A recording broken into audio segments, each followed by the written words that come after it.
ரத்த கணபதி நேயர்கள் அனைவருக்கும் வணக்கம். நான் உங்கள் அபிநயா. இன்னைக்கு நம்ம கூட வழக்கம் போல யார் இணைந்திருக்காங்க அப்படின்னு பார்த்தீங்கன்னா நம்ம வேலுச்சாமி ஐயா தான். வணக்கம் குருஜி. வணக்கம்மா. நன்மைக்கு மட்டும் பாருங்கள்.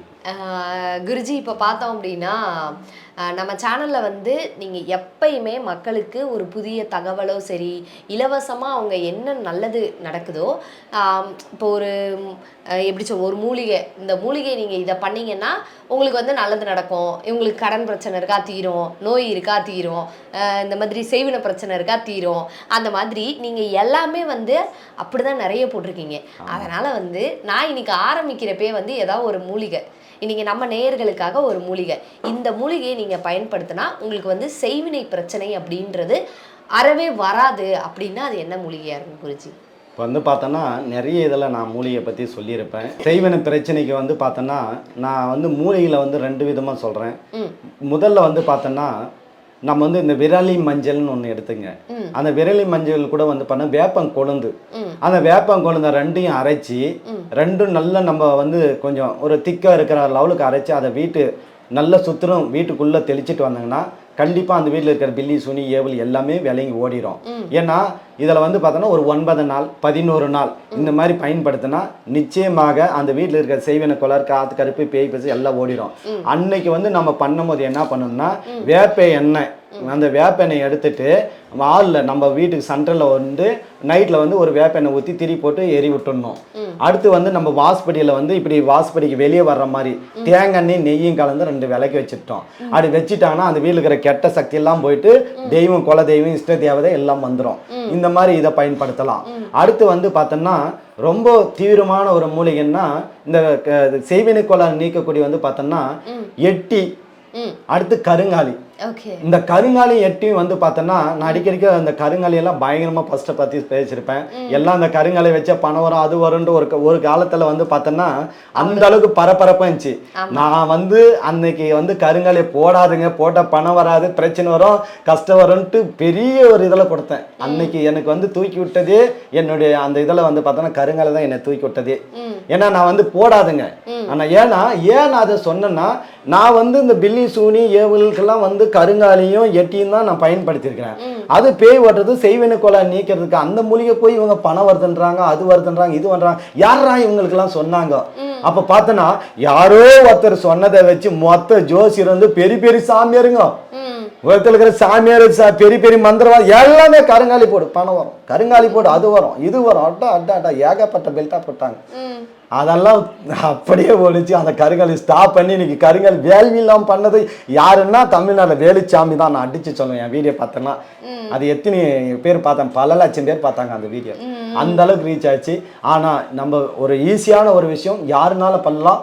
எப்படியாப்பட்ட பில்லி சூனி ஏவலுக்கு வந்து பார்த்தோன்னா கருங்காலி வேறும் எட்டி வேறும் 2ம் சமநிலை, 2ம் கருப்பு நூலை சுற்றி தாய்த்தலை போட்டு நம்ம இடுப்பில் கட்டிக்கொண்டா நிச்சயமாக அந்த வீட்டில் இருக்கிற செய்வினை ஏவல் எல்லாமே போயிடும். இதே வந்து நம்ம அது கூட வந்து பார்த்தோன்னா வெள்ளை இருக்கன் செடி, எட்டி செடி, கருங்காலி 3 செடியும் நம்ம வந்து நல்ல மிக்சியில் போட்டு ஆட்டிட்டு அதுக்கு வெள்ளை பொங்கல், கருப்பு பொங்கல், பால் சாம்பிராணி, வெண்கடுகு, நாய் கடுகு, ஒரு பச்சை கருப்பு கொஞ்சம் ஜவ்வாது ஒரு போட்டுட்டு யார் ஒருத்தர் இந்த 11 நாள் அந்த வீட்டில் போடுறாங்களோ அந்த வீட்டில் இருக்கிற பில்லி சூனி ஏவல் பேய் பேச எல்லாமே ஓடி போகிறோம். இதெல்லாம் நம்மளை விட்டு நீங்கி விடும். இதுக்கு ஏன் காரணம்னா இதுக்கு அவ்வளோ பெரிய ஆற்றல் இருக்கு இந்த 3 மூலிகைக்கும். ஓகே, இப்போ பார்த்தோன்னா குருஜி, இது நீங்கள் வந்து எப்பயும் சொல்கிற டிப்ஸ். நம்ம சேனல் அப்படின்னா நீங்கள் அப்படின்னாலே நீங்கள் நன்மைக்காகன்னு ஒரு விஷயம் பண்ணுறீங்கல்ல, அது வந்து நான் எப்போ ரியலைஸ் பண்ணேன்னா நான் வந்து நம்மளோட இன்னொரு சேனலுக்காக ஒரு இன்டர்வியூ ஒரு இடத்துக்கு போகிறப்ப அவங்க வீட்லேயும் சரி, அவங்க வந்து எங்கள் குருஜி வந்து இந்த விஷயத்த சொல்லிட்டாரு, அதனால் நான் இதை மட்டும்தான் பண்ணுவேன், இதை தாண்டி அவர் சொன்னது இந்த வார்த்தைக்கு மேலே நான் பண்ணவே மாட்டேன் அப்படின்னு நீங்கள் சொன்ன ஒரு விஷயத்துக்கு வந்து அவ்வளோ கட்டுக்கோப்பாக வந்து உங்களோட ஸ்டூடெண்ட்டுன்னு சொல்லாமா, ஸ்டூடெண்ட்ஸ்லாம் வந்து நடந்துகிட்டு இருக்காங்க. ஸோ இந்த பயிற்சி வகுப்புகள் இப்போ எந்த மாதிரி போயிட்டுருக்கு? ஏன்னா வந்து கொஞ்ச நாளாக பயிற்சி வகுப்புகள் பற்றி பெருசாக பேசலை. ஸோ அதனால் எப்படி போயிட்டுருக்கு? அடுத்து எப்போ பயிற்சி வகுப்பு ஆரம்பிக்க போகுது? இப்போ கூட பார்த்தோன்னா போன ஞாயிற்றுக்கிழமை சனி 2 நாள் பயிற்சி வச்சுருந்தேன்.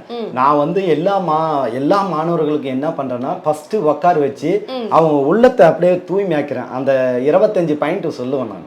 அந்த கர்ம வினை போக்கக்கூடிய விஷயம், ஒரு மனிதன் வாழக்கூடிய தகுதி, இதெல்லாம் அதை சொல்லி சொல்லி சொல்லி சொல்லி அவங்களுக்கு நன்மை நன்மைன்னு அப்படி வெறித்தனமா அவங்க உடல்லாம் பூரா ரத்தத்துல கலக்கிற அளவுக்கு வெறித்தனமா சொல்லுவேன். அதனால என்ன பண்ணுவாங்கன்னா நம்ம ஸ்டூடெண்ட்ஸும் நம்ம பேரை அதே மாதிரி நாம எப்படி இருக்கிறோமோ அதே மாதிரி பயன்படுத்துவாங்க.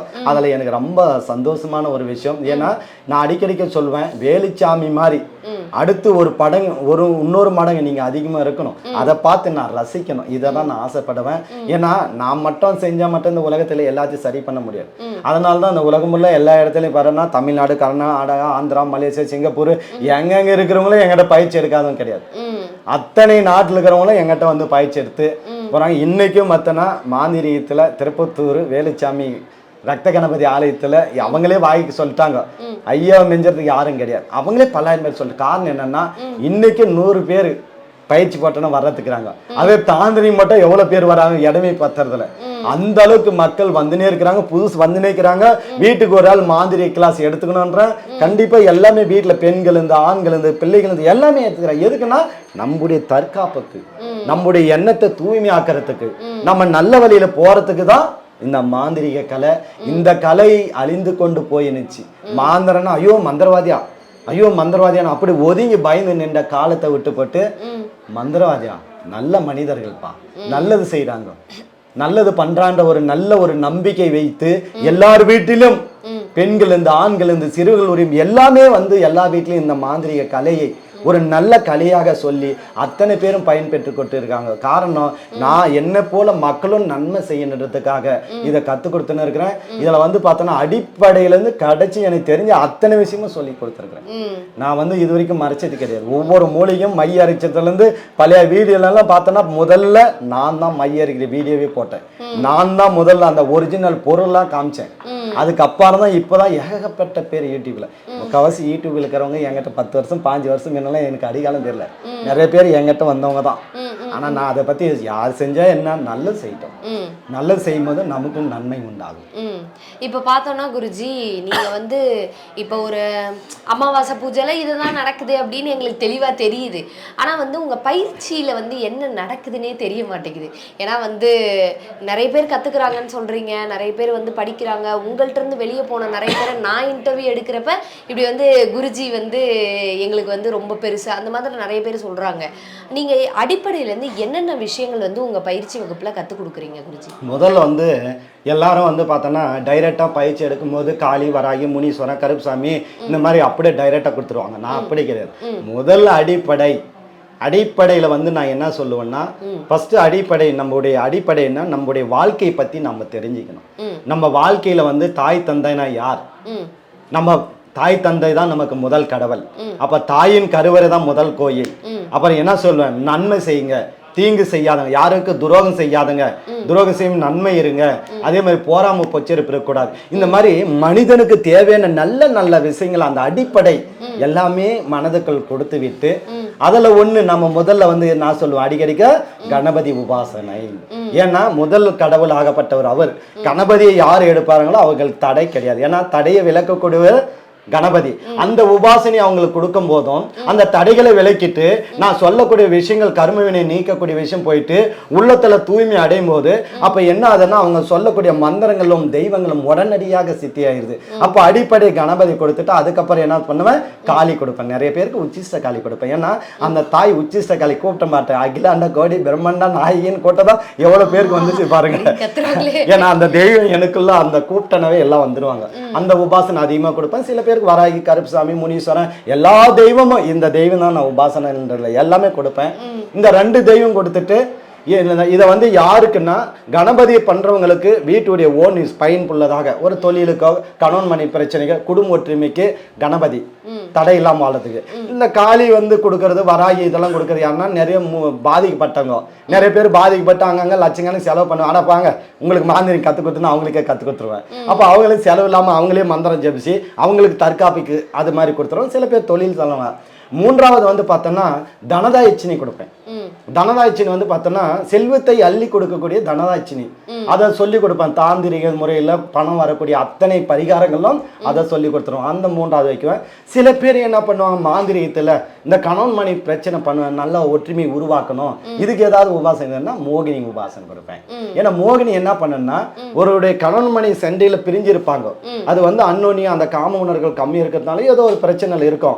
அவங்கள ஒருத்தருக்கு உருவாக்கி அவங்க மேல மோகத்தை கொண்டு வந்து கணவன் மனைவி இப்படி பின்னு இருக்கிற மாதிரி அந்த மோகினி தேவியை கூப்பிட்டு கணவன் மனைவி வசியத்துக்கு அதுக்கு உபாசனை நிறைய பேர் மந்திரவாதிகளுக்கு கொடுப்பேன். சில பேர் கணவன் மனைவிக்கே ஒற்றுமை இல்லாதவங்களுக்கும் அந்த உபாசனை கொடுப்பேன். சில பேர் என்ன பண்ணுவாங்க, இந்த மாதிரி மாந்திரிகம் செய்யறவங்க, தொழில் செய்யறவங்க, ஜோசியர், குறி சொல்றவங்களும் எடுத்துக்குவாங்க, அதை கொடுப்பேன். அதுக்கடுத்து வந்து இதெல்லாம் வந்து மாந்திரிகம் இருக்கும். நிறைய பேர் அதோட உச்சக்கட்ட நீங்க கணபதி இருக்கிறீங்களா, அந்த உச்சக்கட்டை எனக்கு வேணுமே, இதுல எல்லாமே தெரிஞ்சுக்கணுமேன்ட்டு என்ன பண்ணுவாங்க, நிறைய பேர் உச்சிஷ்ட கணபதி கேட்பாங்க. அந்த உச்சிஷ்ட கணபதி எப்படின்னா, அந்த அம்மா வந்து பார்த்தோன்னா நீல சரஸ்வதி, நான் வந்து பார்த்தோன்னா அடிக்கடிக்க சொல்ல தன்னையே கணபதி அர்ப்பணிச்சுக்கணும், நான் அப்படிதான் யோசிப்பேன். அப்போ அந்த கணபதி ஆகப்பட்டதான் நிறைய பேருக்கு ரகசியமா அதெல்லாம் நிறைய பேர் கொடுத்துருக்குறேன். அதுலயும் வந்து பார்த்தோன்னா இந்த கணவன் மணி பிரச்சனை உலகத்துல இருக்குதுன்னு வச்சுக்கா, யார் ஒருவர் உச்சிஷ்ட கணபதி உபாசனை பண்றாங்களோ அவர் எப்படி அந்த மனைவி தொடை மேல உக்காத்து பின்னி நிற்கிறாரோ அதே மாதிரி இருப்பாங்க. ஏன்னா நான் எவ்வளவு பேர் பார்த்துட்டேன். ஒரு ஆள் கணபதி உச்சிஷ்ட கணபதி உபாசனைன்னு அவங்க மனைவி ரொம்ப நாள் பிரிஞ்சுட்டு இருந்தாங்க, அவரு வரமாட்டாரு எல்லாரும் விட்டுட்டாரு. இந்த உபாசனை பண்ணி காலகட்டம் ஒரு காலத்துல தேடி வராங்க. அதுக்காக இல்லை, உபாசனை பண்ணதும் அந்த அளவுக்கு வந்துடும். ஏன்னா அந்த காலத்திலே குபேரன், விபீஷணன், பெரிய பெரிய மன்னர்கள், ராஜாக்கள்லாம் இந்த உபாசனை பண்ணாங்க. ஏன்னா நம்ம சுற்றி இருந்தாதான், மனைவிமார்கள் சுற்றி கரெக்டாக இருந்தால் தான் உலகத்தில் நம்ம ஜெயிக்க முடியும். மனைவி கரெக்டாக இல்லைன்னா என்ன பண்ண முடியும், நம்ம எங்கே போனாலும் நான் அடிக்கடிக்க சொல்லுவேன், மாந்திரிகத்தில் கற்றுக்கும் போது முதல்ல மனைவியை நீங்கள் வசியம் பண்ணிக்கங்க, அப்படி இல்லை கணவன்மாருக்கு சொல்லுவேன், உங்கள் மனைவி வசியம் பண்ணிங்கன்னா ஒருத்தருக்கு ஒருத்தர் பண்ணிக்கலாம், தப்பே கிடையாது. அன்பு தானே இது. வசியம் என்பது வந்து தவறான ஒரு விஷயம் இல்லை. இன்னொருத்த முன்னாடியே இன்னொரு பொண்ணை நம்ம தெரியாமல் பண்ணுறது தான் தவறு.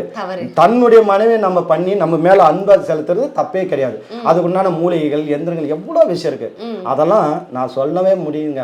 என்னால் பல்லாயிரம் பெண்களுடைய தாலி நிலைச்சிருக்குங்க. நான் அடிச்சு சொல்லுவேன், இது வேணா எவ்வளோ பேருங்க எல்லா மதத்தில் இருக்கிற இந்த கணவன் மனைவி பிரச்சனை பல்லாயிரம் பேர் சரி பண்ணிட்டாங்க. நான் நிரூபிச்சிட்டேன், நிறைய பேர் பண்ணேன். அது எனக்கு உண்மையிலே வசியத்தில் வேலுச்சாமி ரொம்ப பேர் போனவர்னு கூட பேர் எடுத்துட்டேன். அந்த அளவுக்கு எனக்கு இறைவன் அது எப்படிதான் கணபதி கொடுத்தாரோ தெரியல. அதனால அந்த உச்சிஷ்ட கணபதி உபாசனை கொடுப்பேன். அதனால தான் எனக்கு படிப்பறிவு இல்லை, எதுவுமே இல்லை. அந்த உச்சிஷ்ட கணபதி உபாசனை கொடுப்பேன். அப்படி இல்லைன்னா உயர் இது வந்து ரத்த கணபதி. அந்த ரத்த கணபதி நான் அடிக்கடி சொல்லுவேன். அது உலகத்துல எந்த இடத்துலயும் நான் சொல்றக்கூடிய சிலை கிடையாது. நான் மட்டும்தான் இந்த இடத்துல அமைக்க போறேன். இந்த இதெல்லாம் வந்து எனக்குள்ள இருக்கும்போது அதுதான் படிப்பறிவு இல்லை. மந்திரத்தை தப்பா படிப்பேன். யூடியூப்ல என்ன திட்டம், எங்க சாமி இங்க போன்றாரு அங்கன்றாரு, தப்பா படிக்கிறாரு, எப்படி வேலை செய்யணும் கூட எனக்கு என்ன அடிச்சாங்க. பார்த்துல அவங்க எதிர்க்கா ஓம் இஞ்சிங்கன்றான், அப்புறம் சுவாகான்வேன். ஓ நம்ம பார்த்தீங்கன்னா சுவாகான்வேன் ஸ்பீடாக போகும், உள்ள இருக்கிற அண்டல் இருக்கிற மந்திரமே வராது. ஆனால் சரியாறாங்களே இல்லையா, உங்க கண்ணு முன்னாடி எவ்வளோ பேர் சரியானாங்களா இல்லையா, அதை பார்க்குறீங்களா. அப்போ மனிதருக்கு மந்திரன்றதான் கிடையாது, தன்னம்பிக்கை, தெய்வத்து மேலே இருக்கிற பற்று, அன்பு, காதல், இதெல்லாம் முழுமையாக நம்புறதுனால நான் சொல்றது அப்படியே நடக்குது. நான் சொன்ன எல்லா தெய்வங்களும் வருதா இல்லையா, எந்த அளவுக்கு அந்த அளவுக்கு மக்களுக்கு வந்து ரீச் பண்ணணும்னா நம்ம நன்மை செய்தால் நிச்சயமாக பயனுள்ளதாகும். இந்த உபாசனை வந்து ரத்த கணபதி, உச்சிஷ்ட கணபதி எல்லாம் பெரிய பெரிய ஆளுங்க தனிப்பட்ட முறையில் வாங்கி பண்ணுவாங்க. அதே மாந்திரிகத்துக்கு வந்து முதல்ல வந்து பார்த்தோன்னா இந்த 3 தெய்வம் இருந்தால் போதும். மாந்திரிகம் பண்ணலாம். நிறைய பேர் நிறைய தெய்வத்தெல்லாம் கூப்பிடுவாங்க, நிறைய எந்திரங்கள், மூலிகைகள் எல்லாம் சொல்லி கொடுப்பாங்க. நான் அப்படியெல்லாம் கிடையாது. ஒரு மந்திரம் கணபதி மந்திரம், அடுத்து அகோரத்து ஒரு மந்திரம், இந்த 2 மந்திரம் இருந்தாவே போதும், எல்லாத்தையும் செய்யலாம். அஷ்டகர்மமும் அப்படியே அந்த 2 தேவதை வச்சவே எல்லாமே செய்யலாம். அடிஷனல் ஒரு மோகினி 3 இருந்தா போதும். இல்ல பணம் வைக்கிறதுக்கு தனதாட்சினி இந்த மாதிரி இது இருந்தால் வேற எதுவுமே, மக்களுக்கு பணம்னா தனதாட்சினி அந்த மாதிரி கொடுக்கலாம். இல்ல கணவன் மனைவி பிரச்சனையா உச்சிஷ்ட கணபதி கொடுக்கலாம். இல்லைன்னா இந்த மாதிரி இது கூட மோகினி கூட கொடுக்கலாம். இது ஏதாவது ஒண்ணு கொடுக்கலாம். இல்ல நான் வீட்டுல வந்து எல்லாத்துக்கும் சந்தோஷமா இருக்கணும்னா ஃபர்ஸ்ட் ஒரு பஞ்சாச்சார கணபதின்னு கொடுப்பேன். 5 பஞ்சபூதம் உட்பட்டது அந்த கணபதி கொடுத்தா அதிலே எல்லாம் நல்லா இருப்பாங்க. தொழில கிட்ட குடும்பம் எல்லாமே நல்லா இருக்குதுன்னு. கணபதியை யாரும் சித்தி பண்ணணும்னு என்னை ஃபர்ஸ்ட் எல்லாம் நிறைய கிண்டல் அடிச்சாங்க. கணபதி எல்லாம் யாராலையும் முடியாது. இதுக்கு பார்த்தா முருகருக்கு, சிவனுக்கு, எல்லாருக்கும் மகான், சித்தர் எல்லாம் இருப்பாங்க. கணபதிக்கு யாராவது இருக்கிறாங்களா? யாரும் கிடையாது. ஏதோ அந்த காலத்துல இருந்திருப்பாங்க. ஆனால் அவங்கெல்லாம் சொன்னாங்க கணபதியெல்லாம் சித்தி பண்ண முடியாது, கணபதியெல்லாம் குடுவில் பார்க்க முடியாது, அதெல்லாம் சும்மா கதைனாங்க. நான் எத்தனையோ பேர் தீட்சை வாங்கும்போது கணபதி அப்படியே பார்த்துருப்பாங்க. கணபதி அப்படியே ஞானத்தில் கொண்டு இருப்போம். எத்தனை பேருக்கு தரிசனம் கொடுத்தோட்டோ எப்பா இந்த கணபதி உபாசனை வந்து 10,000 பேர் நல்லா இருக்கிறாங்க. இது உலகத்தில் இருக்கிறதுல ரொம்ப ஒரு பெரிய உபாசனை எதுனா கணபதி தான். இப்போ என்னை பார்த்து எல்லாருமே முதல்ல கணபதி உபாசனை பண்ணுன்னு கற்றுனா அது எனக்கு ரொம்ப பெருமை. ஓகே, ஸோ இந்த எபிசோடில் வந்து கடைசி கேள்வியாக நான் என்ன கேட்க போகிறேன் அப்படின்னு பார்த்தீங்கன்னா, இந்த மாதிரி நீங்கள் அமாவாசை பௌர்ணமி பூஜையில் எல்லாருக்கும் என்ன பண்ணுறீங்கன்றது நல்லாவே தெரியும். ஆனால் அதை தாண்டி இந்தந்த பிரச்சனைக்கு நீங்கள் என்னை நம்பி வரலாம், இதுக்கு என்னால் விடை சொல்ல முடியும் அப்படின்னா அது என்னவா இருக்கும் குருஜி? அமாவாசை பௌர்ணமியில் உங்களுக்கு உலகத்தில் என்னென்ன பிரச்சனை இருக்கோ, ஏன்னா பிரச்சனைன்னு பார்த்தோன்னா நிறைய இருக்குது. பில்லி சோனி ஏவல் பிரச்சனை, பணம் பிரச்சனை, கணவன் மணி பிரச்சனை, திருமண வசியம், கல்வி, அண்ணன் தம்பி பிரச்சனை, சொத்து பிரச்சனை, வாகன பிரச்சனை, பணம் வேணும், அது வேணும், தங்க நகை வேணும், வீடு வேணும், நிலம் வேணும், இந்த மாதிரி ஏகப்பட்ட பிரச்சனை இருக்கும். எல்லா பிரச்சனைக்கும் இந்த அமாவாசை பௌர்ணமியில் 15 நாள் ஒரு முறை பகல் இரவு இந்த 2 வேலையும் இலவசமாக செய்கிறேன். அதே மாதிரி இந்த நோய் கூட நிறைய பேர் குணப்படுத்துறேன். நிறைய பேர் சொல்லியிருக்கிறாங்க. ஒரு அம்மா கூட மூக்கு சளி வந்து நேர்ச்சி எவ்வளோ பேர் டாக்டர்கிட்டலாம் போனாங்க. நான் என்னமே பண்ணல, அந்த நைட்டில் தண்ணி மூலிகை தண்ணியும் இது கொடுத்து நின்று போச்சுன்றாங்க. எனக்கு ஒரு பெரிய அதிசயம். அப்புறம் ஒரு பெண்ணுக்கு வந்து பார்த்தோன்னா மாதவிடா பிரச்சனை வந்து என்னென்னவோ அது ஊற்றினே இருக்கு. மாதத்துக்கு 2 நாளைக்கு இது 5 நாளைக்கு 10 நாளைக்கு ஊற்றினே நிப்பாட்டே முடியல. நான் பண்ண அந்த மந்திரத்தால் ஒரு வெத்தலில் போட்டு அதை இது பண்ணேன், சரியாயிடுது. இந்த மாதிரி நிறைய விஷயங்கள் கண்டிப்பாக நடக்குது. நிறைய நோய்கள் குணம். அதுக்காக வந்து அது கூட கேட்பாங்க, ஆப்ரேஷன் பண்ணலாமா, அப்படியே சரி பண்ணலாமா, எல்லாம் உங்கள்கிட்ட கூட அமிச்சிடலான்னு கூட கேள்வி கேட்பாங்க. சில விஷயங்களை வந்து இந்த மாந்திரிக மூலமாக கண்டிப்பாக முடியலாம். ஆனால் என்னை பொறுத்தவரையும் எல்லாத்துக்கும் குணப்படுத்தக்கூடிய ஒரு விஷயம் நான் நம்பிக்கை கொட்டுறேன். அந்த நம்பிக்கையை அவன் ஹாஸ்பிட்டல் போனா கூட என்ன ஆகும், சரியாயிருவான். நம்பிக்கை இல்லாம பயத்துல எப்படி கொரோனால எவ்வளவு பேர் இறந்தாங்க, அந்த மாதிரி நம்பிக்கை இல்லாம போயிடுவாங்க. ஆனா நான் கொடுக்குற நம்பிக்கையே வந்து அவங்களுக்கு ஒரு தன்னம்பிக்கை வருது. அப்ப சரியாயிருன்ற ஒரு விஷயம் என்னால முடியுது இல்ல. அதனால ஒரு ஹாஸ்பிட்டல்ல கூட ஒரு ஆபரேஷன் பண்ணாங்கன்னா வேலுச்சாமி கிட்ட என்ன ஒரு குலதெய்வ வசியமா ஒரு யாகத்துல போயிட்டு பார்த்தா நான் என்ன தைரியம் இருங்க, தன்னம்பி இருங்க, கண்டிப்பா ஜெயிக்கலான்ற ஒரு வெறித்தை உருவாக்குறேன். அப்ப அதுல போய் ஈஸியா ஆபரேஷன் பண்ணி சக்சஸ் ஆயிடுறாங்கல்ல. அப்போ அந்த நம்பிக்கை ஊட்டுறோம், அதுவும் ஒரு வெற்றி தானே. அப்போ அந்த அமாவாசை பௌர்ணமியில எந்த பிரச்சனை இருந்தாலும் சரி, இதுதான் கிடையாது. அத்தனை பிரச்சனையும் உட்காந்து போட்டோவோ சீட்டில் எழுதி வச்சா உடனடி தீர்வு கொடுப்பேன். ஓகே, ஸோ ஒரு இரத்த கணபதி ஆலயத்துக்கு ஒருத்தர் வந்தால் அவங்க வாழ்க்கையில் எந்த அளவுக்கு மாற்றம் ஏற்படும் அப்படின்றத ரொம்ப தெளிவாகவே சொன்னீங்க. ரொம்ப நன்றி குருஜி. நன்றி, வணக்கம்.